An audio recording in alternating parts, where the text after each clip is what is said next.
สบายดีพ่อแม่พี่น้องพ่อใครแล้วสิเราฉันเคยกับสองสาวสารวัตรเนาะเสาร์มื้อนี้เสาร์วันจันทร์ที่แสนสดใสแดดเปรี้ยง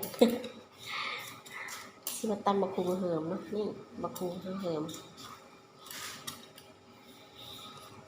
นี่แสบแน่นอนของเป็นบักคุงเหิมแห้งเนาะ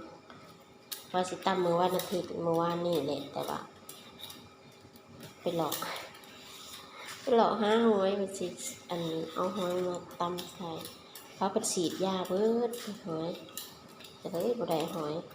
เลยขี่รถเล่นไปเรื่อยๆไปพ่อเขาอันแจกอัน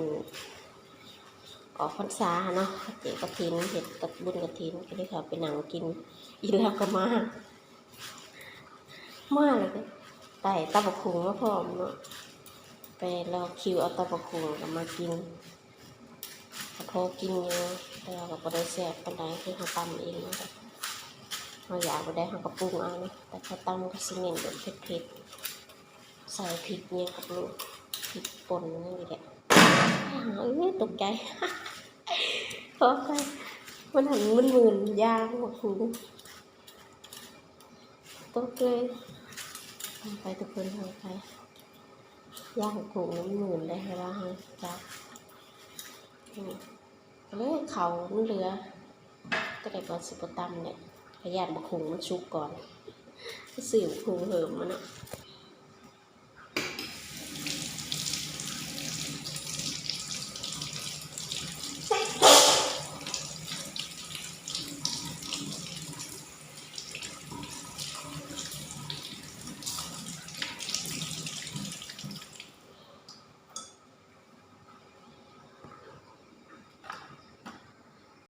แล้วสิยำบักหุงเนาะ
นี่เส้นบักหุงเราซับเรียบร้อยเนาะกรอบแต่ว่ามันเหิมได้สักนี่แหละซับไล่ไปเนี่ยมันชุกไปเลยใจมันบักหนาๆนะแต่มันชุกแล้วเลยซับเอาได้สักนี่นี่เขาสิตำใส่หมูยอเนาะจะเอาครึ่งหนึ่งพออีกครึ่งหนึ่งเก็บไว้กินตำเพลน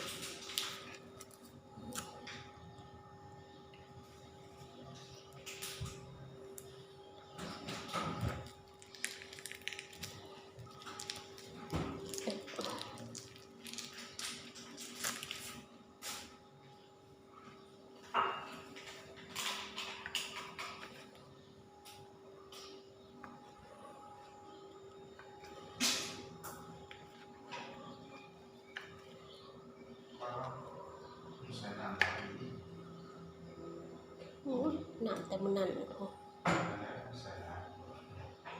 อีหลีกูสิลวกอันนี้เนี่ยกูสิลวกหมูยอเนี่ยน้ำต้มรอแป๊บเดียวเนี่ยเราบ่ได้ลวกโดนไม่ต้องเปิดแก๊ส น้องชิโร่ใส่ตัวเลยนะ เนี่ย รวมทั้งหมดโอ้โหดูชูดีจังรวมเนาะดูจีกับหนู ของกลางบริสุทธิ์ก็หนึ่งชุดตะเค็ม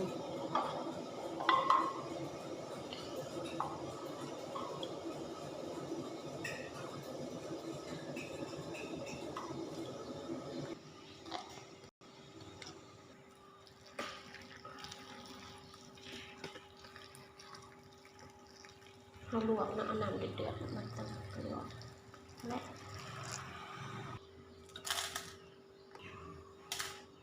พวกนั้น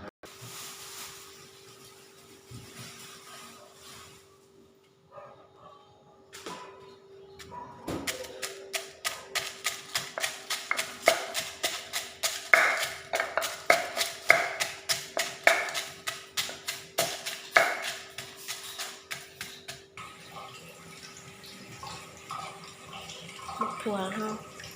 มีหน่อยหนึ่งเนาะเอามาใส่พร้อมตำปลา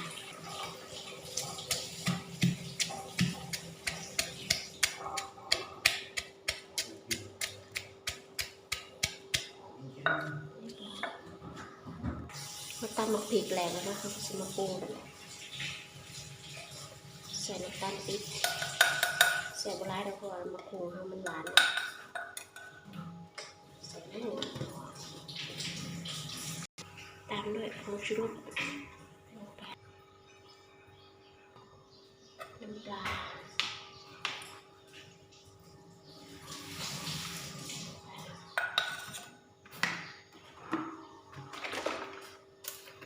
น้ำปลา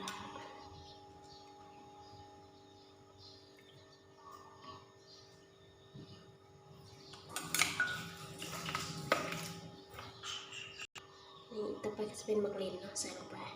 มะเร็งหน่อยแล้วก็ตามด้วยผักนาวบีบลงไปเลย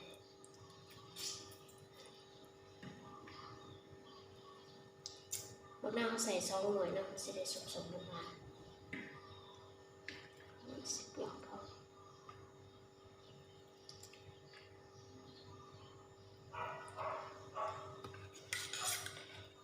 ตามไปเนี่ยบีบมะเร็งมันแตกไว้เราก็ต้องพาเนาะมะเร็งเนาะมีสีน้ำลายจุ๊บจุ๊บ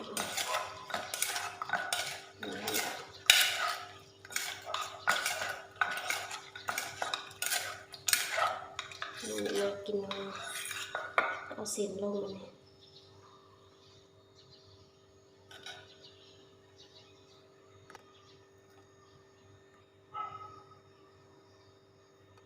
ใส่เส้นบุกหงแล้วเขาก็ใส่หมูยอที่เขาลวกมาเนาะใส่ไปครึ่งหนึ่งอีกครึ่งเนี่ยเอาไว้ห้อยชินะหัวมันเต็มคุกตามมันเนี่ย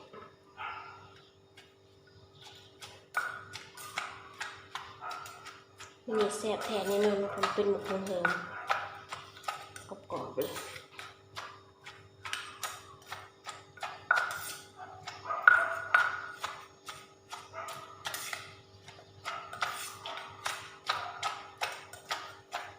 นี่ทำเรียบร้อย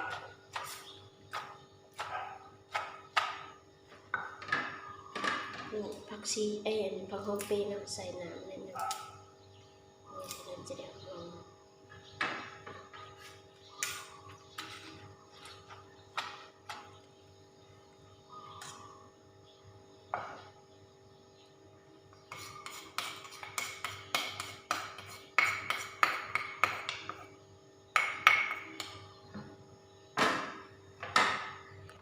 นี่ตำหูเขาแหละแล้วเนาะเดี๋ยวเขาสิซิมรสชาติมันเป็นอะไร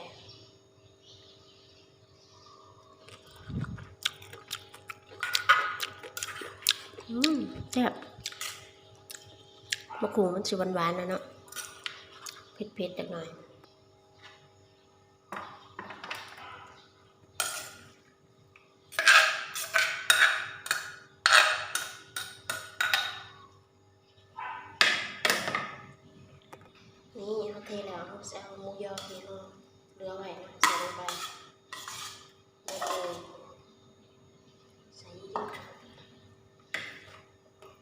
คนผสมกันตอนนี้ก็จะเสียบเลยเดี๋ยวทุกคนกินข้าวแล้วก็จะแซ่บเลย